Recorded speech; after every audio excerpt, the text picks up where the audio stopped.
去给老子找个嫩模来。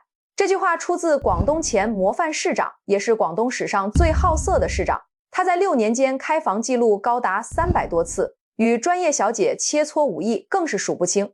仅开房的费用就花掉了70多万。不仅如此，作为一位位高权重的色贪官，他对自己要求极高。他酷爱年轻女孩，像嫩模、导游，甚至是漂亮的女大学生，通通都是他的目标群体。另外，他还每次都是白嫖，只管享受，从不买单。因为有商人为其筹集资金，事后他提上裤子潇洒走人，一分钱不花。这种行为，敖大人给出了精准的答复：千万不可呀！咱们容颜可是只卖艺不卖身的呀！我玩完了他，不给钱就不算卖喽。在被捕时，他大声喊冤，谎称根本没有300多次，最多也只有200多次。可墙倒众人推，随着他的落网，无数被压榨的商人开始举报投诉，声称这个副市长做的事情简直太不是人了。事实上，在早些年，这名副市长并没有这么好色。那么，这个劣迹斑斑的人物到底干了什么事情，竟会惹得众怒呢？大家好，我是微笑。今天的男主角就是广州市政府原副秘书长、广东省梅州市前副市长晏雍君。2015年，纪委敲响了香格里拉大酒店某一房间的门，一个用浴巾裹着下半身的男人前来开门。男人看见纪委时，吓得双腿瘫软在地。纪委进入房间后，发现了一个年轻女子躺在床上，床头还放着一沓现金。眼前的这一切都被纪委如实记录下来。那个瘫软在地的男子就是晏雍君。此时他涉嫌严重违法，已经被纪委带走调查。晏雍君曾经是广州模范官员，做出了自己的政绩，为何会走上这样一条不归路？床上的女生和他又是什么关系？要揭开贪官晏雍君的真面目，我们还得从另外一件事说起。为了巴结当官的一家企业的总经理做了一件荒唐事，他把自己父亲的房子抵押，借款100万元。干嘛呢？给一个官员支付开房的费用和找小姐的嫖资。您是不是第一次听说还有这种事啊？这个总经理啊，供职于广州的一家国际旅行社，姓郭，暂且我给他起个化名叫郭德铁吧。那个吃俸禄的官员就是晏雍君了。2009年，郭德铁认识了时任广州市荔湾区区委常委、宣传部长晏雍君。晏雍君明确提出让郭德铁做自己的私人生活秘书，郭德铁高兴地答应了。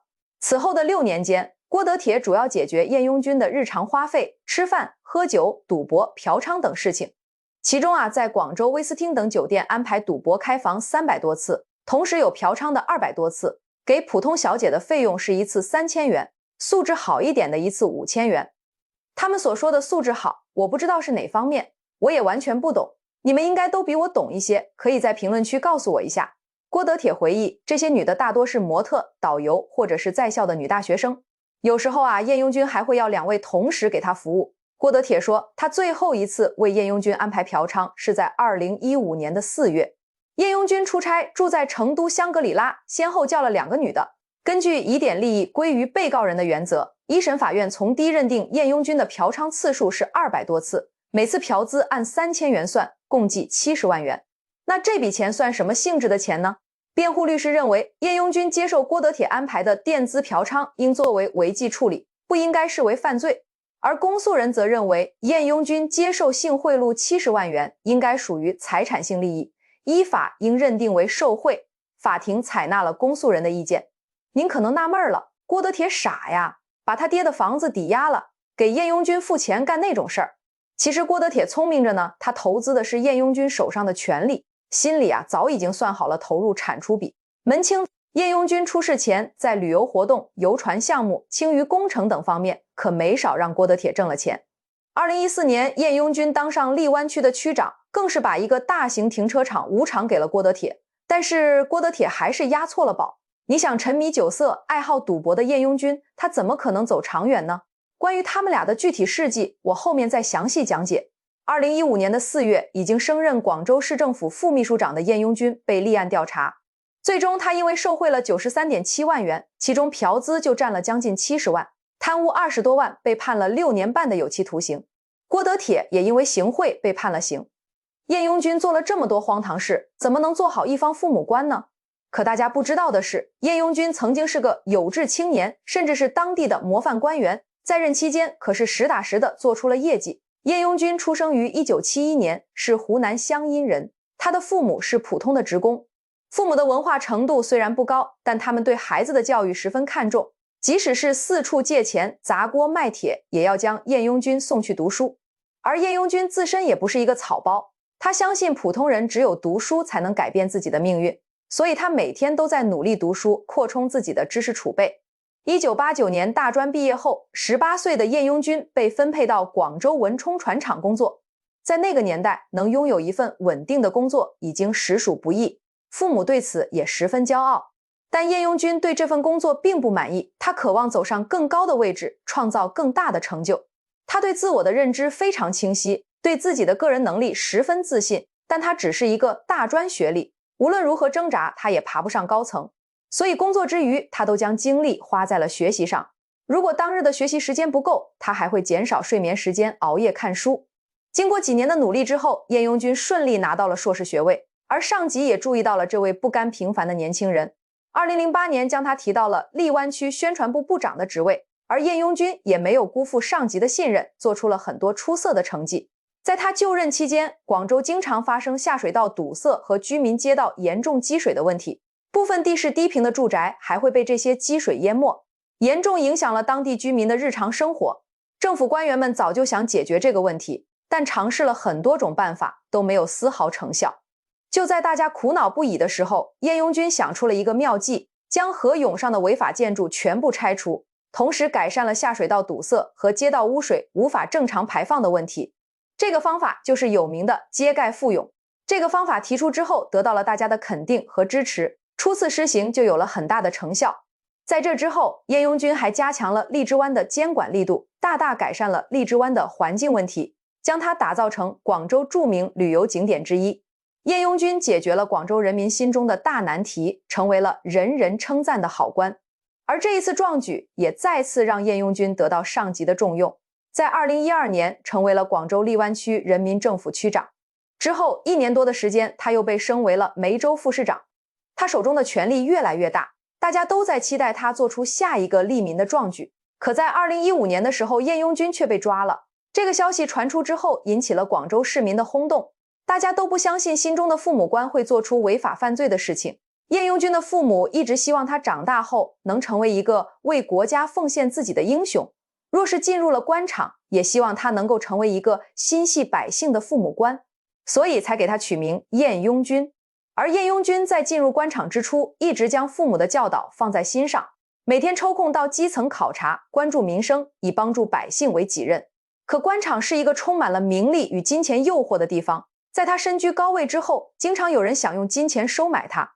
刚开始他还能义正言辞地拒绝，可时间久了，他的内心也发生了动摇。而人的欲望是无限的，当这个开关打开之后，晏雍君就陷入了欲望的沼泽，并且越陷越深。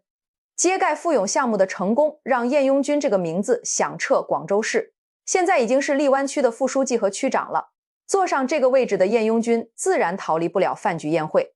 如果说曾经宣传部长的他只是部分老板讨好的对象，如今的他成了所有荔湾区老板们的顶头上司。晏雍君一句话就能影响他们生意。这时老板们依旧拿出之前贿赂其他官员的老东西，金钱、名烟、名酒。晏雍君对这些东西兴趣不大，也就偶尔收收礼物。小礼物当然也不能给老板们带来实际性的效果。当然老板们吃饭也会叫上陪酒女，这些女性大部分长期混迹风月场所，对这些事情驾轻就熟，晏雍君并不喜欢这些。但这时一个姓郭的老板注意到，晏雍君并不是对女性不感兴趣，当那些陪酒女穿着性感走进来时，晏雍君也会看几眼。他一看见这些女的娴熟面对男人的态度时，就没有了兴趣。郭老板也就是我们前面提到的郭德铁了。这个郭德铁可是国际旅行社广东地区的高官，从事旅游业这么多年，郭德铁见过了太多形形色色的人。晏雍君心里在想什么，他一眼就能看出来。晏雍君对女性的欲望，他看得明明白白。看来晏雍君这人是不喜欢这些场所的女性，那就给他找些其他地方的女人。郭德铁也明白陪酒女档次低了点，他动用自己的人脉，介绍了几个从事外围的嫩模。郭德铁布好局以后，就约上2个朋友和晏雍君一起打麻将。几人刚打了几圈麻将，郭德铁故意给晏雍君放炮，让他赢了很多钱。郭德铁见时机到了，就打电话让那些嫩模进来。郭德铁朋友十分好奇，打麻将不就4个人，还有谁要来？不一会儿，几个身材火辣的嫩模走了进来，看着眼前的美色晏雍君，眼睛都快直了。郭德铁和朋友们十分懂事，找个借口就离开了房间。走的时候顺便把门也拉上了。就是这一次，让晏雍君彻底堕落了。美女一出场，就将晏雍君迷得神魂颠倒，连东南西北都分不清了。一夜狂欢之后，晏雍君彻底迷恋上了女色，对郭德铁也越来越看重，还邀请他成为自己的私人秘书。郭德铁自然不会放过和晏雍君同流合污的机会，欣然成为了他的私人秘书。就这样，两人一拍即合，成为了一根绳子上的蚂蚱。有了郭德铁这个私人秘书，晏雍君的私人生活变得更加混乱了。他每次出行都由郭德铁负责，郭德铁也十分上道，不仅给他订了豪华酒店，还安排了2-3个俊俏的美女。对此，晏雍君十分满意。但一段时间之后，他就有些腻了。他多次向郭德铁透露自己对美女的要求，样貌和身材必须同时兼顾，年龄也不能太大，最好是嫩模和女大学生。晏雍君的贪得无厌让郭德铁十分烦躁，甚至想一走了之。可晏雍君手上的权势很大，如果他得罪了晏雍君，那他这一辈子就玩完了，说不定家人也会受到影响。想到这一点，他只能压下心中的烦躁，四处收集美女。刚开始他手上资源多，勉强能够满足晏雍君的需求。可晏雍君是个喜新厌旧的人，时间长了，郭德铁手上的资源都被用得差不多了。据郭德铁事后交代，晏雍君这人好色至极，只喜欢年轻漂亮的姑娘，一般都是清纯女大学生或者火辣嫩模。而且他每次都要不同女人陪着，坚决不能重复。用他的话说就是用过了没意思了。迫于无奈，他只能利用情妇的人脉为晏雍君张罗美女。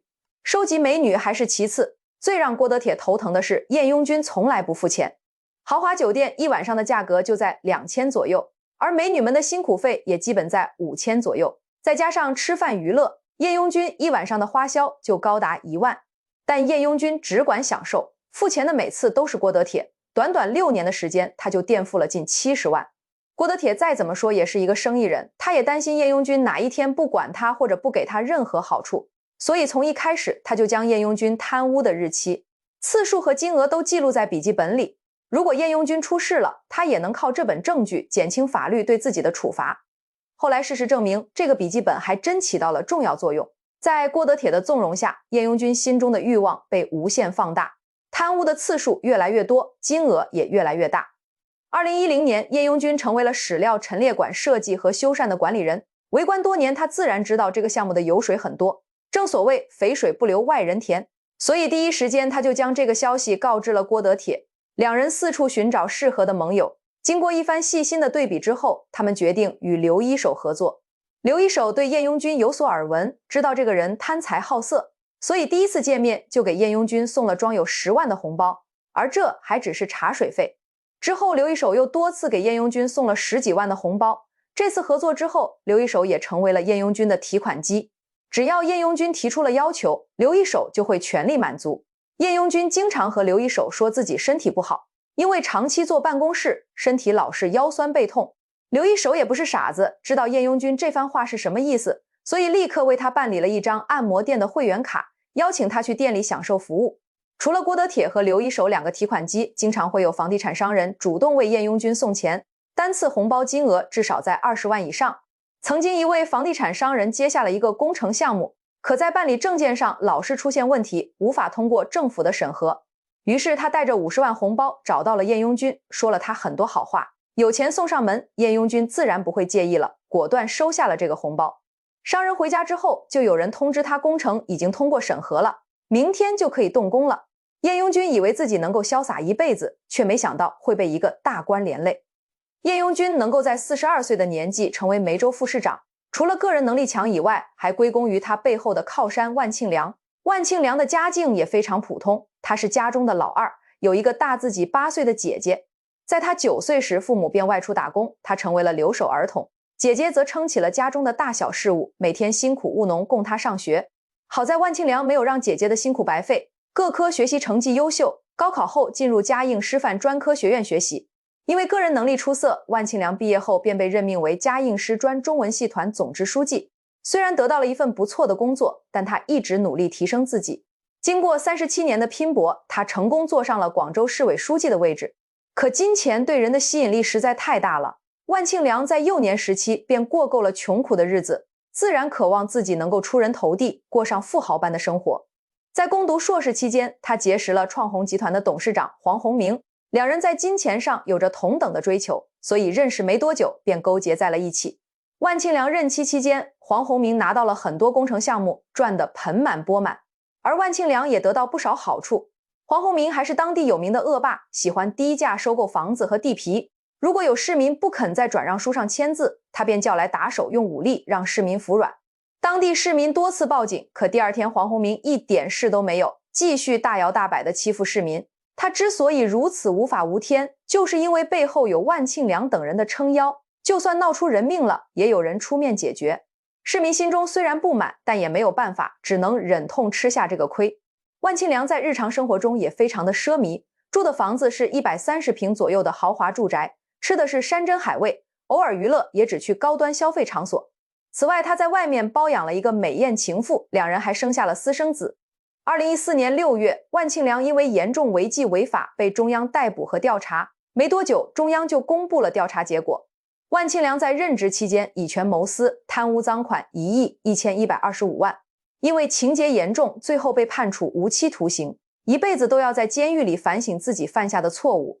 一个大贪官的落网，往往会产生很多蝴蝶效应。叶拥军在共青团系统工作期间认识了万庆良，为了升职加薪，叶拥军多次向万庆良献媚，除去送出的巨额红包以外，他还为万庆良介绍了很多美女。对于叶拥军的安排，万庆良十分满意，心中对叶拥军也多了几分欣赏，对他的事业也提供了很多帮助。而叶拥军也心甘情愿地成为了万庆良的部下，两人的关系如此密切，万庆良都落网了，叶拥军又怎么可能躲得掉呢？中央顺着万庆良的关系网调查，很快就查到了叶拥军的身上。而叶拥军本身也不是什么好人，所以在2015年的时候，叶拥军就被中央抓捕了，并获刑6年6个月和70万的罚款。叶拥军被带走后不久，郭德铁也被带走，所以他们之间的关系链条就是郭德铁服务叶拥军，叶拥军服务万庆良，一层一层环环相扣。但叶拥军一直称自己是含冤入狱，称自己步入官场多年，从未做出任何对不起党和人民的事情。纪委审查时，叶拥军一言不发，他本以为只要自己撑下去，坚决不认罪，纪委就查不到线索，也不能给自己定罪。然而他万万没有想到的是，面对他的死鸭子嘴硬，纪检委也懒得和他啰嗦，直接将证据摆在了叶拥军的面前。在审查叶拥军之前，纪检委已经先去找了郭德铁，郭德铁扛不住心理压力，主动就交代了所有事项，并交上了笔记本。笔记本里面清清楚楚记录着他之前如何给叶拥军安排美女小姐的，时间地点及开销，事无巨细，清清楚楚，铁证如山。从2009到2015这6年时间，叶拥军贪污93万人民币。除此之外，他还有300多次的开房记录，每次都有1到2位美女陪同，不是美艳嫩模，就是姿色姣好的女大学生，总消费金额高达70万。叶拥军虽然还想狡辩，可在事实证据面前，他的任何解释都显得苍白无力。郭德铁与叶拥军合作了6年，在这6年里，郭德铁掏空了心思给叶拥军找女伴。为了满足叶拥军，他甚至发动自己情人帮他一起找合适的女伴。不仅如此，叶拥军这人十分抠门，事后他从不给女伴1分钱，都是郭德铁出钱搞定这些女伴，而且他6年的开房费用全是郭德铁买单。这6年里，叶拥军开房次数达到300多次，每一次前前后后都是郭德铁一人替他张罗。叶拥军开房只选择高档酒店，一晚上开房价格达2、3千，6年总费用超过了70万元。郭德铁交代的事情经过核实，全部属实，于是上级直接免去了叶拥军的所有职位。叶拥军入狱之后，最伤心的就是他的家人了。他的父母将他视为自己的骄傲，叮嘱他成为一个有责任心的父母官，可他却在权力的海洋中迷失了方向，再也找不回清正廉洁的自己了。他们的下场也在警示着已经当官或者即将进入官场的人，官的存在是造福百姓，为百姓伸冤，而不是贪图利益，成为压榨百姓的恶人。欲望可以成为激励人的存在，但同时也会诱导人犯罪，只有克制欲望才能保持自己的初心。好了，本期内容到这里就结束了，我是微笑，感谢你的观看，我们下期见。